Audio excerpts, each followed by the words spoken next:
जय हिंद। देखिए 15 जनवरी 2023 को नेपाल में येती एयरलाइन का विमान क्रैश कर गया। अब उस समय हमको कुछ ज़्यादा बताने के लिए था नहीं, क्योंकि वो विमान क्यों क्रैश किया अब वो उसका कोई डिटेल था नहीं यहाँ पे।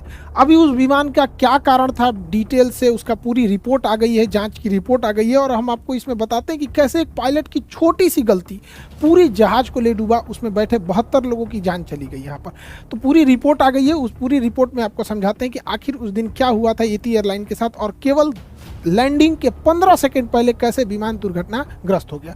देखिए येती एयरलाइन का विमान जब दुर्घटनाग्रस्त हुआ तो उसके ब्लैक बॉक्स को भेज दिया गया डिकोड करने के लिए, ताकि उसमें समझा जा सके कि क्या था। शुरुआत में ब्लैक बॉक्स ब्लैक थे, लेकिन बाद में इसे ऑरेंज किया गया ताकि इसे दिखने में ईजी हो सके, तब से इसका नाम ब्लैक बॉक्स ही है। ब्लैक बॉक्स का दो हिस्सा होता है, एक को बोलते हैं फ्लाइट डेटा रिकॉर्डर। तो ये फ्लाइट डेटा रिकॉर्डर फ्लाइट की ऊंचाई, स्पीड, एयर प्रेशर, फ्यूल कितना था, इंजन कितने % पे था, यानी जितनी डेटा वाली चीज़ें होती हैं, जो मशीनरी चीज़ें होती हैं, उन सबका रिकॉर्ड रखता है फ्लाइट डेटा रिकॉर्डर। और एक होता है cockpit voice recorder. Cockpit voice recorder जो होता है CVR, दोनों पायलट क्या बात कर रहे हैं, एक दूसरे को क्या ऑर्डर दिए, ये दोनों को रिकॉर्ड किया जाता है। ये दोनों को इसलिए है कि मान के चलिए पायलट ने कहा कि इंजन का पावर बढ़ाओ, इसने कह दिया हम बढ़ा दिए और उसने बढ़ाया ही नहीं, तो कैसे पता चलेगा कि किस पायलट की गलती है। तो यहाँ तो रिकॉर्ड हो जाएगा कि कैप्टन ने जूनियर से कहा कि पावर बढ़ाओ, और उसने बढ़ाया या नहीं बढ़ाया वो फ्लाइट डेटा रिकॉर्डर में पूरी रहेगी। तो मशीनरीज की जानकारी इसमें, और क्या बात कर रहा है इसकी, जब इन दोनों को मैच किया गया तब पता चला कि कितनी एक छोटी सी लापरवाही ने कैसे इसकी जान ले लिया। देखिए एक बार इसकी ब्रीफिंग समझते हैं। नेपाल में जो नेपाल का शहर काठमांडू नेपाल की राजधानी है। तो काठमांडू नेपाल से पोखरा जा रहा था ये जहाज। पोखरा एक पर्यटक जगह है नेपाल का, काठमांडू के बाद काफ़ी फेमस जगह है। ये पोखरा एयरपोर्ट में इतने लोग जा रहे थे पैसेंजर, ताकि उसके नया पुराने एयरपोर्ट की जगह पे अब नया एयरपोर्ट बनाया गया था। 15 दिन हुआ था इस एयरपोर्ट के उद्घाटन, यानी 1 जनवरी 2023 को ही इस एयरपोर्ट का उद्घाटन हुआ था, पोखरा इंटरनेशनल एयरपोर्ट का।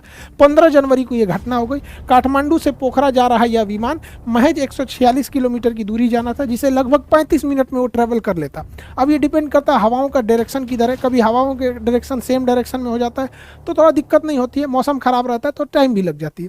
ये 10:33 पर उड़ान भरता है काठमांडू से, और 10:57 पे ये पोखरा पहुंच जाता है। 15 सेकंड और ये रुक जाता तो जहाज लैंड कर जाता। 10 से 15 सेकंड में ही जहाज लैंड कर जाता, लेकिन अंतिम वहीं पे दुर्घटना हो गया। दुनिया में जितने जहाज क्रैश किए ना, उसका 90% जहाज लैंडिंग के टाइम पे ही क्रैश किया। सबसे टफ प्रोसीजर होता है लैंडिंग का। उस जहाज में 68 पैसेंजर थे, 4 क्रू मेंबर थे, यानी लगभग 72 लोग थे। इसमें 5 भारतीय भी थे, 72 में ही 5 थे। इसमें से किसी को नहीं बचाया जा सका, और येती एयरलाइन का फ्लाइट 691 क्रैश कर गया। अब इसको डिटेल से समझते हैं कि क्रैश कैसे किया गया। तो देखिए किसी भी जहाज में 2 पायलट होते हैं। सीनियर को कहते हैं कैप्टन, जूनियर को कहते हैं फर्स्ट ऑफिसर। कैप्टन के लिए CAPT लिखा रहता है कैप्टन के लिए, और इस फर्स्ट ऑफिसर के लिए F.O लिखता है। यहाँ पे ये फर्स्ट ऑफिसर हो गया। कैप्टन में 4 स्ट्रिप्स होते हैं हाथ पे, और फर्स्ट ऑफिसर के 3 होते हैं। यहाँ पे कंधे पे भी कैप्टन के 4 स्ट्रिप्स लगी होते हैं, और फर्स्ट ऑफिसर के 3 होते हैं। समझ गया कि नहीं आ गया?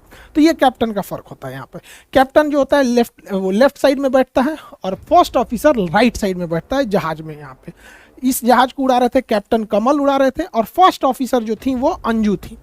ये इनका बतौर फर्स्ट ऑफिसर इनकी लास्ट फ्लाइट थी। अगर ये जहाज लैंड कर जाता तो इनका प्रमोशन देके ये भी कैप्टन बन जाती और 3 के जगह 4 स्टिप लग जाते।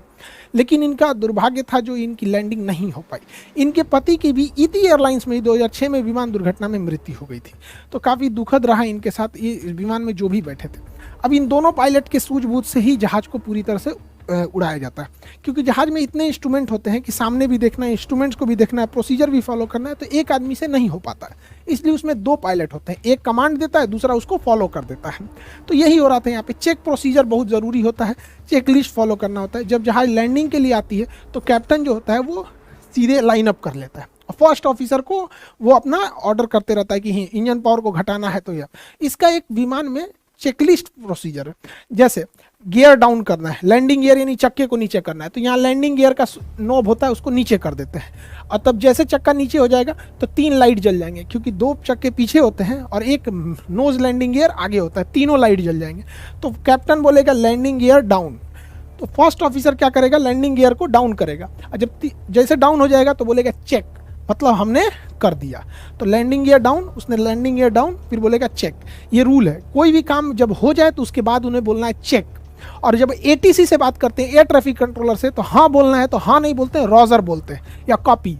जैसे बोलना है कि राइट टर्न तो कहेगा रोजर, मतलब समझ गए कि राइट मुड़ना है, या कॉपी।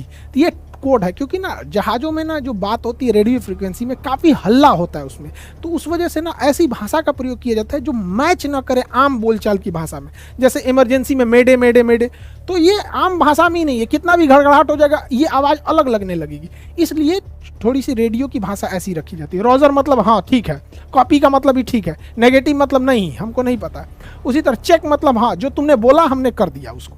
तो उसने बोला लैंडिंग किया, एल्टीट्यूड 500 फीट, कैप्टन ने बोला कि इसके कम करो, जहाज की एल्टीट्यूड को, ऊंचाई को 500 फीट करो, तो उसने 500 फीट भर दिया, उसके बोल दिया चेक, मतलब हमने कर दिया।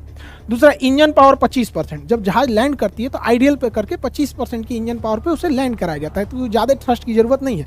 तो इंजन जब 25% पे हो गया तो फर्स्ट ऑफिसर ने बोला चेक, मतलब हो गया। यही गलती हुई चौथे यहाँ प्रोसीजर में। चौथे में क्या दिक्कत हुआ, कैप्टन ने बोला फ्लैप 30 डिग्री, फ्लैप्स होता है विंग्स का निचला भाग, अभी आगे समझाएंगे, वीडियो में भी दिखाएंगे, उसको 30 डिग्री पे घुमा दो। इसने बोला चेक, मतलब हमने घुमा दिया। लेकिन जब कॉकपिट वॉइस रिकॉर्डर और फ्लाइट डेटा रिकॉर्डर यानी ब्लैक बॉक्स में पता चला, तो पता चला कि बोला गया कि फ्लैप 30 डिग्री करना है, और को पायलट ने भी कह दिया कि चेक, लेकिन उसने 30 डिग्री किया नहीं था। अब यहाँ पकड़ा गए इन्वेस्टिगेटर्स कि भैया उसने बोल रहा है कि फ्लैप 30 डिग्री, फर्स्ट ऑफिसर बोल रहा है चेक, मतलब हमने कर दिया। अब फ्लाइट डेटा रिकॉर्डर कह रहा है कि नहीं नहीं नहीं, एक्सीडेंट के बाद भी, दुर्घटना के बाद भी फ्लैप 15 डिग्री पे था।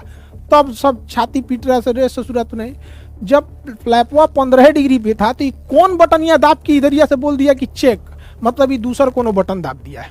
इतना तो कंफर्म था। अब जांच के बाद पता चलती है, देखते हैं कैसे होता है, आगे समझिए।